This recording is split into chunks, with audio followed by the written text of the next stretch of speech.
মিম্বারের উপর খুতবা দেয়া। আবু হাজিম ইবনু দিনার রাদিয়াল্লাহু তাআলা আনহু থেকে বর্ণিত, একদিন কিছু লোক সাহল ইবনু সাদ সাইদের নিকট আগমন করে এবং মিম্বারটি কোন কাঠের তৈরি ছিল এ নিয়ে তাদের মনে প্রশ্ন জেগেছিল।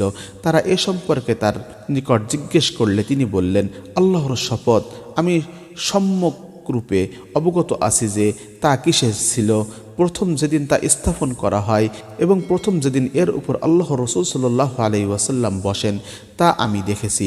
আল্লাহ রসুল সাল্লাল্লাহু আলাইহি ওয়াসাল্লাম আনসারদের অমুক মহিলার বর্ণনাকারী বলেন, সাহল রাদিয়াল্লাহু তাআলা আনহু তার নামও উল্লেখ করেছিলেন, নিকট লোক পাঠিয়ে বলেছিলেন, তোমার কাঠমিস্ত্রি গোলামকে আমার জন্য কিছু কাঠ দিয়ে এমন জিনিস তৈরি করার নির্দেশ দাও যার উপর বসে আমি লোকদের সাথে কথা বলতে পারি। অতঃপর সে মহিলা তাকে আদেশ করলেন এবং সে মদিনা হতে 9 মাইল দূরবর্তী গাবার ঝাউ কাঠ দ্বারা তা তৈরি করে নিয়ে আসে। মহিলাটি আল্লাহ রসুল সাল্লাল্লাহু আলাইহি ওয়াসাল্লামের নিকট তা পাঠিয়েছিলেন। নবী করিম সাল্লাল্লাহু আলাইহি ওয়াসাল্লামের আদেশে এখানেই তা স্থাপন করা হয়। অতঃপর আমি দেখেছি এর উপর আল্লাহ রসুল সাল্লাল্লাহু আলাইহি ওয়াসাল্লাম সালাত আদায় করেছেন, এর উপর উঠে তাকবীর দিয়েছেন এবং এখানে দাঁড়িয়েই রুকু করেছেন। অতঃপর পিছনের দিকে নেমে এসে মিম্বারের গোড়ায় সিজদা করেছেন এবং এ সিজদা পুনরায় করেছেন।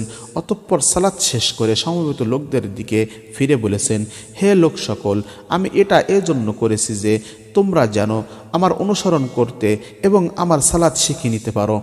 সহিহ বুখারী শরীফ, হাদিস নম্বর 917।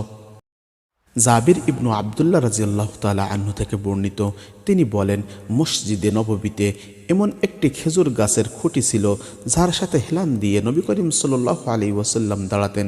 অতঃপর যখন তার জন্য মিম্বার স্থাপন করা হলো, আমরা তখন খুঁটি হতে 10 মাসের গর্ভবতী উটনির মতো ক্রন্দন করার শব্দ শুনতে পেলাম। এমনটি নবী করিম সাল্লাল্লাহু আলাইহি ওয়াসাল্লাম মিম্বার হতে নেমে এসে খুঁটির উপর হাত রাখলেন।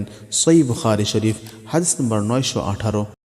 আবদুল্লাহ ইবনু উমর রাদিয়াল্লাহু তাআলা আনহু থেকে বর্ণিত, তিনি বলেন, আমি নবী করিম সাল্লাল্লাহু আলাইহি ওয়াসাল্লামকে মিম্বারের উপর হতে খুতবা দিতে শুনেছি। তিনি বলেছেন, যে ব্যক্তি জুমআর সালাতে আসে সে যেন গোসল করে নেয়। সহিহ বুখারী শরীফ, হাদিস নম্বর 919। দাঁড়িয়ে খুতবা প্রদান করা। আবদুল্লাহ ইবনু উমর রাদিয়াল্লাহু তাআলা আনহু থেকে বর্ণিত, তিনি বলেন, নবী করিম সাল্লাল্লাহু আলাইহি ওয়াসাল্লাম দাঁড়িয়ে খুতবা দিতেন, অতঃপর বসতেন এবং পুনরায় দাঁড়াতেন, যেমন তোমরা এখন করে থাকো। সহিহ বুখারী শরীফ, হাদিস নম্বর 920। খুতবার সময় মুসল্লিগণের ইমামের দিকে আর ইমাম মুসল্লিগণের দিকে মুখ করা।